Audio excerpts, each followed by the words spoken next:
I watched and ranked 210 films this year. That's first-time viewings regardless of what year they were released. But in this video, I want to talk only about the movies that were released in 2025. It's important to note that I intentionally didn't rewatch any of these in preparation because I wanted to give opinions from my raw memory, using only what sticks out since I had seen it. I'll also share my rating out of 5 stars and link to my yearly list in the description. Before we get started, please join me over on Patreon so I can keep making videos like this. There's support tiers as low as $3 a month, and you can also join me on Twitch as well, where I'm live every single day over on twitch.tv/NICKYJAMESTV. Come join us. And the bottom of the barrel is War of the Worlds. Holy shit. You know how in most cases, bad movies aren't really all that bad? They might just be boring. That is not the case here. This is a bad movie, like offensively bad. You can tell they just sat Ice Cube in a room for an hour and had him react to different shots that he couldn't actually see. It is so bad. On a technical level, on an acting level, on an entertainment level, it is just awful. Half star. Only really worth a watch if you're bipping on it with your friends, but even then, a Minecraft movie. This is some of the worst case of forced and checkmark casting that I've ever seen.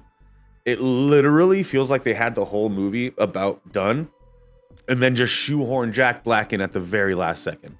You might remember the movie starting with this painful 8-minute exposition dump. That should have been the movie. Not only that, but 3 out of the 5 main characters have nothing to do in the movie. They were just like, we need a white girl, we need a black girl, we need a megastar, we need a little white boy, we need... And it's just checkmark casting for all these characters they don't need. Literally, no one wanted this. Don't I know it? When they wanted a Minecraft movie. A very generous 1 star. Not worth the watch unless you are 10 years old or younger, or you have kids that want to see it. Titan, the Ocean Gate submersible disaster. This isn't even worth spending much time on at all, so we're not gonna. This documentary took much longer to say the same things that other documentaries said better. Documentaries that came out years prior to this one. Just find better documentaries to watch on this subject, because this one ain't it. A very generous 2.5 stars. Woman in the Yard. At first glance, you see this A24 logo and this ambiguous poster, and you think that this could be something cool. It's not. It's not as smart, as deep, as scary, or as interesting as it thinks it is. This one will quickly be forgotten about with time. 1.5 stars. Not worth you or your friends' time. It's just boring and bad. Let it fade into obscurity. I watched it so you don't have to. Prisoner of War. For the last nearly 4 years, I've run a weekly show on Thursday evenings called Throwback Throwdown.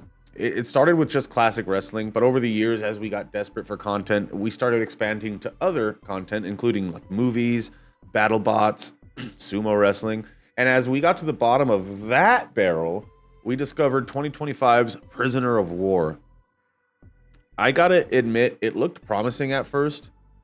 It's shot pretty well, and in the first 20 minutes or so, there's a lot of really strong acting, cool fight scenes, but around Act 2, it takes a dive hard. It got hard to pay attention. It lies in that middle ground of not good enough to be good, but not bad enough to be schlocky and fun. Like, there's no dude in a black tank top who is also the writer, director, star, editor, composer, and executive producer. It's just there. I don't think I'll ever have the desire to rewatch this again. 1.5 stars. Worth your time if you're diving deep into the combat sports movies, but there's literally dozens of better movies on that list that you should watch first. Wolfman. What a waste of a good Julia Gardner. It looks really pretty, but it's just boring. Aside from some nice cinematography and the attention to detail paid to the transformation, there wasn't much here for me. 1.5 stars. Worth the watch, I guess? Really one of my most disappointing movies of the year.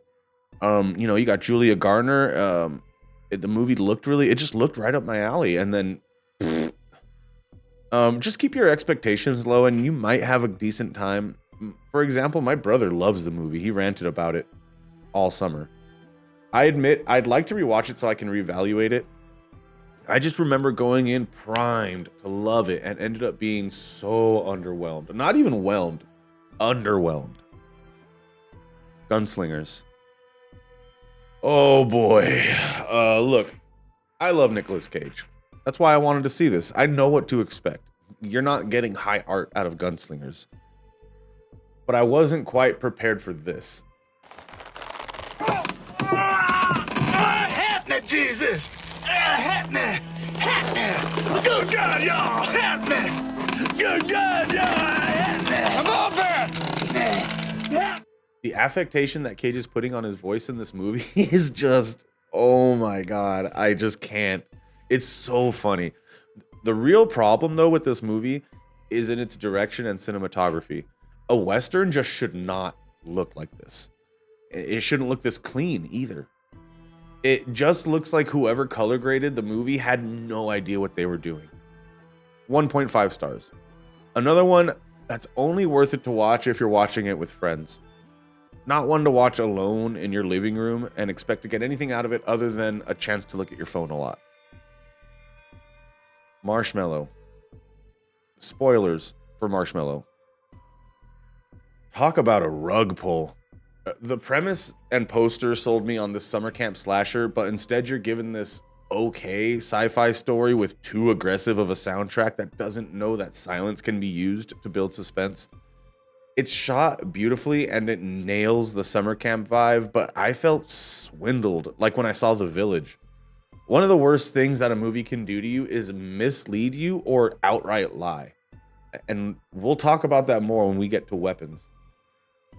2 stars.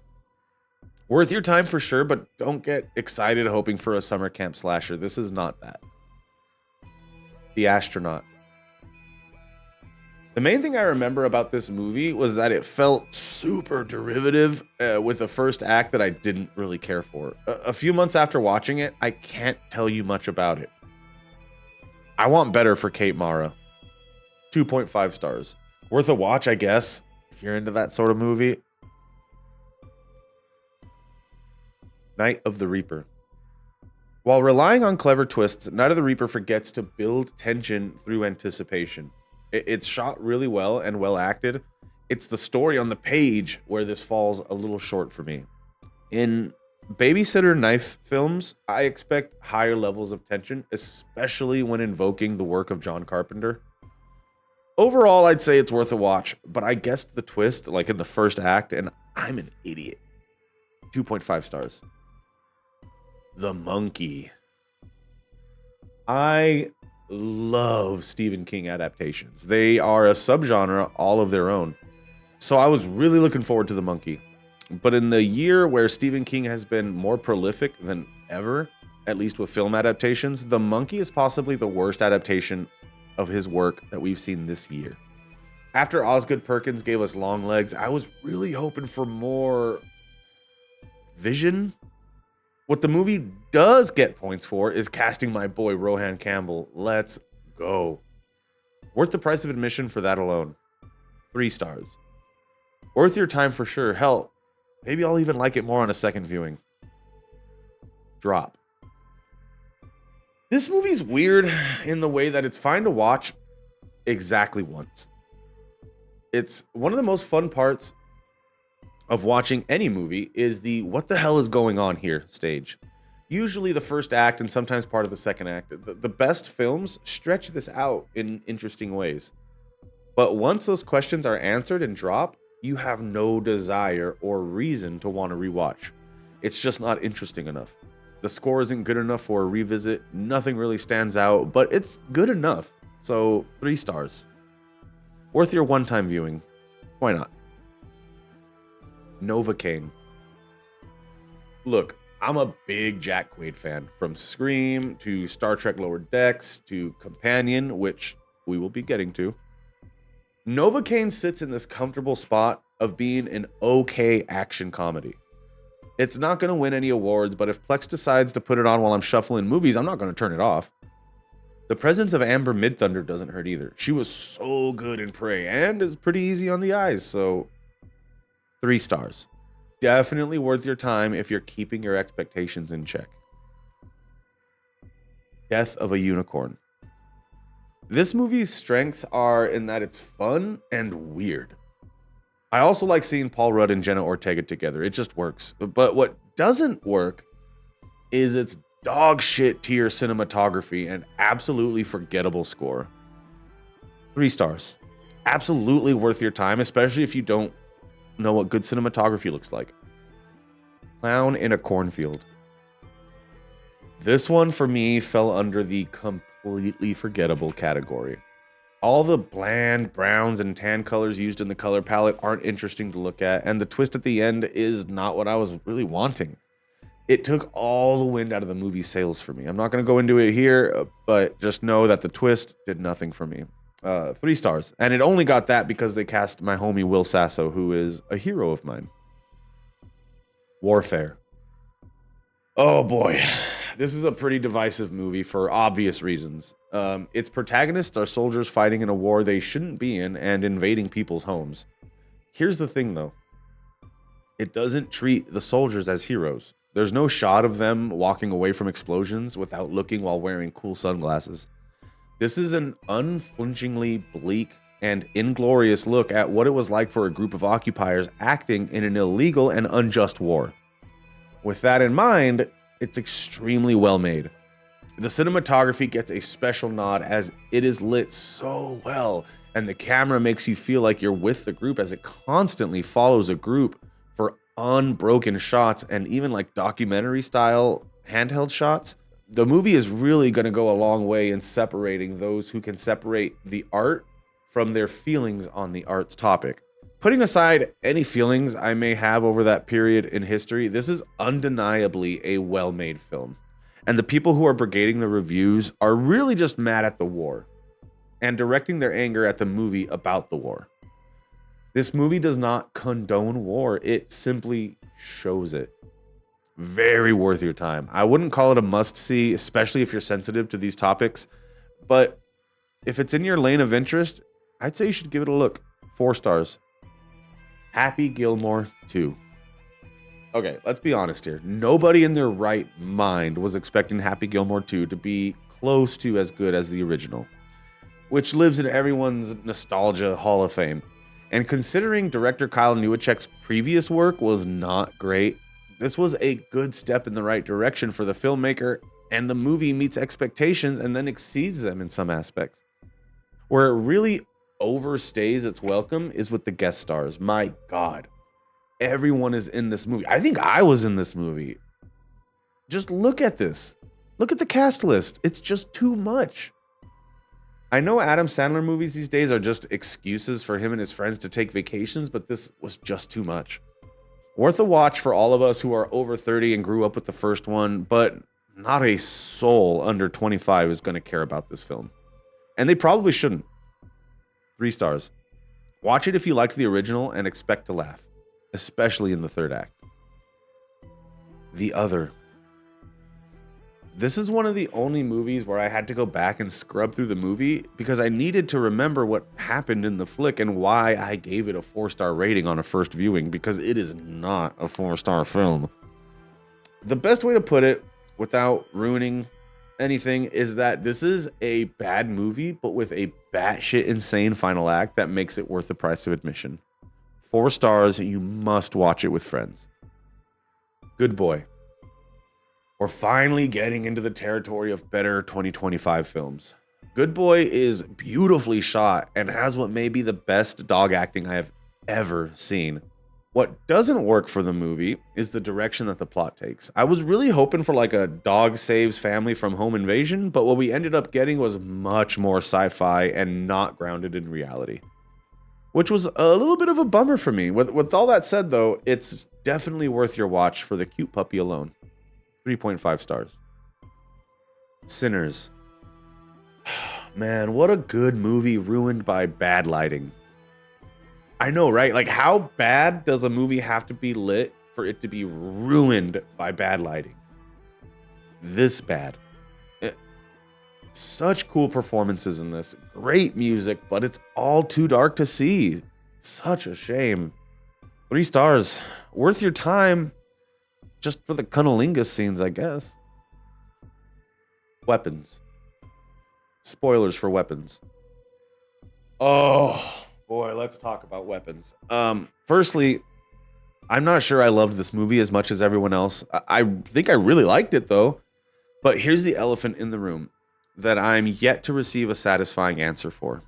Both in the trailer and in the beginning seconds of the film, a voiceover tells us that a bunch of kids got out of their beds at 2:17 a.m. and left their homes and never came back. But then at the very end, every single child comes back. I don't get it. Why is everyone okay with this movie outright lying to you? And don't give me that, oh, well, they came back, but maybe not full, like maybe not mentally they didn't come back, but like they were there, but maybe emotionally. No. Coming back means coming back. At best, this movie misleads you in order to get you to watch it. At worst, it outright lies to you, and everyone's just cool with it because they have a boner for Zach Kreger right now. It's really clear to me while watching behind the scenes footage for this movie and just watching the movie that Kreger didn't have a clue on what some of these things meant. A lot of it was just cool imagery. Take the AR floating above the house. The 217 on the AR. It makes no sense. It's so much of this movie was clearly just made up as it went. And people are giving it the Stanley Kubrick treatment of like, you know how like in The Shining, you see a chair that's moved between scenes on accident, like someone just moved a chair, and then all these YouTubers start busting out these video essays about how it's all part of the grand scheme and Stanley Kubrick's a genius and there's all these hidden secrets. It's like, no, dog, he just moved a chair between takes. Like, people deify these directors in ways that just, sometimes a cigar is just a cigar. I can't get on board with the way this movie lies to you. With all that being said, I love Julia Garner in this, as well as the performances of the cop and the crackhead who stole the show, then pawned it for drug money. I gave it 3 stars because I just can't get past the outright lie that's being told to the audience. If it wasn't for that, I may have given it 4 stars. But even with that, I think Barbarian was better. It's worth your time as long as you're okay with a movie completely lying to you. Together. Hell yeah, body horror. While it's no The Substance, Together is a funny and weird and sweaty body horror film starring Alison Brie and Dave Franco that's worth the watch simply by virtue of being a body horror film. And it's got a full-on shunting. If you know, you know. The Naked Gun. Man, this movie could have and probably should have been a disaster. But it was super funny, and it was great seeing Pam Anderson in something again, and not just being used exclusively for her sexuality. Liam Neeson's kills it in the way you'd expect if you saw his cameo in Ted 2. His deadpan comedy style works here completely. He doesn't play the role quite the same as Leslie Nielsen, but that's a good thing. Like, seriously, this movie could have gone wrong at every single turn, but it is genuinely funny and worth your watch, even if you've never seen a previous Naked Gun. 4 stars. Lilo and Stitch. The Disney live-action remakes, by and large, are not very good. Unnecessary at best and offensive at worst. But with Lilo and Stitch, we were really given the best-case scenario. Very few changes were made from the original, which makes it a near-perfect shot-for-shot remake of the animated film. The child actor playing Stitch really hits a home run, playing her role with maturity and poise while still being a little hellraiser. I liked seeing Lilo's sister from the original return as the social worker, and even though I had my doubts about the casting of Seth Rogen, he really killed it. This is the best Disney live remake. 4 stars. Very worth your watch. Eddington.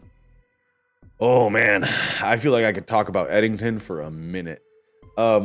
Ari Aster's 4th film is so unexpected. And sure, it definitely has unexpected moments, but I mean the film itself is unexpected. I definitely want to rewatch this soon, but it's a long one at 148 minutes. It's also going to stir up some passions in the audience since it takes place during peak COVID and is going to bring up a lot of discussions from around that time. Rest assured, it's not just reliving COVID. The third act goes off the rails. Don't worry, I won't spoil it here.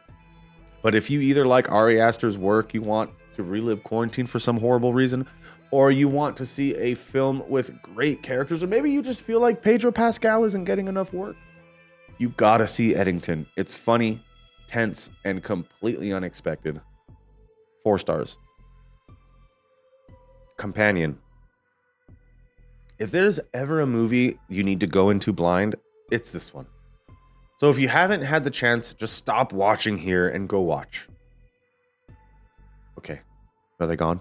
Companion has the tightest screenplay that I've seen in years. There's like zero fat on this script. It's very funny and is led by my guy Jack Quaid and top shelf cutie Sophie Thatcher, who we saw in Heretic last year. Both of these actors are names you need to get used to because you're going to be hearing them for decades to come if we're lucky. And it's not just them. This movie is loaded with great young talent like Harvey Guillen, who we saw last on this channel in The Life of Chuck, and Lucas Gage. Harvey Guillen's sassy gay humor hits just about every single time. Companion is also very, very satisfying on a rewatch because the hints are everywhere. It's fast-paced with a very satisfying ending. If you like thrillers, if you like good twists, and if you like cuties and cute outfits, Companion's for you. The Long Walk. This one sits in the pantheon of actually good Stephen King films. Like, I love a good mid-tier King movie as much as the next guy. But this one is up there with Stand By Me or Dr. Sleep or It as just one of the better ones. It could have gone wrong in numerous places. But thanks to expert casting, directing, the score by the Lumineers, and performances, pretty much every emotional and comedic beat hits. In a movie where the premise revolves around walking the entire time, you really got to do a good job at developing your characters and the relationships between them, and this movie did a great job at that. I'll definitely be seeing this again. There's a couple instances where suspension of disbelief is required, but that didn't really hamper my enjoyment at all. The ending is pretty divisive, but to me, it's about the journey. I'm not gonna discount a movie because I disagree with the final 4 minutes when I loved the preceding 80 minutes. You know what I mean? I'd even call it a must-watch if you're a fan of King's books or adaptations. 4 stars. Megan 2.0. Now this is a divisive movie. Look, I love Blumhouse. I love their style of making horror films, and I love most movies they put out. I saw Happy Death Day 2U, and I loved the shift from horror to sci-fi. And in Megan 2.0, I loved the shift from horror to action. This change did not work for a lot of people, to the point where Universal just scrapped a spin-off of the Megan universe. So it's probably the last we're going to see for Megan for a while. But 2.0 is dumb and off the wall, and I love it for that. Keep being weird, Blumhouse. 4.5 stars. John Candy. I Like Me.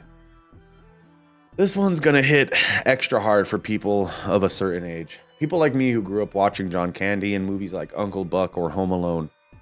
John Candy was just such a genuine dude, and this documentary does a fantastic job at diving deeper into his past than any other. It's the John Candy documentary, a must-watch if you've ever loved John Candy. 4 stars. Bring Her Back. First off, this is a really great horror flick, but it does bring up an interesting thought that is reflected in its rating. Movies should try to have a sense of levity in them in some way, because while Bring Her Back is so good, my desire to rewatch it is sometimes lower than what it should be, or lower than compared to movies like even like Weapons or Final Destination Bloodlines. And the reason for that is because it's so heavy and not fun at all. And I think that's really the only thing that worked against it in the ratings. It's not a world that you want to spend time in, but that shouldn't stop you from watching it, because I don't think it's trying to be a movie that contains lots of levity. If you're a fan of horror films, it would be wild to me if you haven't already seen this. So go watch it. 4.5 stars. the smashing machine. The Rock totally disappears in this role and is acting his ass off. It's very impressive. But it's already a long movie, made to feel even longer by its voyeuristic nature and less than snappy editing. But if you're willing to indulge in the time that it's asking for, The Rock's quiet strength in his performance is something to behold. This is the movie that the Iron Claw wanted to be. Definitely the best combat sports film I saw all year. So good. 4 stars.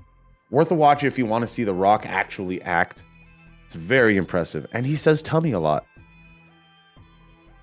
Final Destination Bloodlines. Final Destination Bloodlines is my #1 2025 film because it knows what it is and it leans into it. It doesn't try to be highbrow. It doesn't pretend to be about intergenerational emotional trauma. Although it does deal with some intergenerational stuff, it doesn't try to be smarter than it is, and it knows that we know what a Final Destination film is at this point, and it uses that knowledge to surprise and delight us at every turn. What got this so high on my list is simply how fun it is. It's just fun. And bonus points for ending with a let's go home. A must watch for anyone who doesn't hate fun. 4.5 stars. And that wraps 2025. Overall, for me, it was really just an okay-ish year for film. Horror really slowed down a bit, which is actually okay since the last 10 years, horror has been on a complete hot streak. What 2025 films did I not catch that I have to watch? Tell me in the comments, and please become a member on Patreon so I can keep making these videos. And join me over on Twitch where I'm live every day over at twitch.tv/NickyJamesTV. I'll see you guys next year.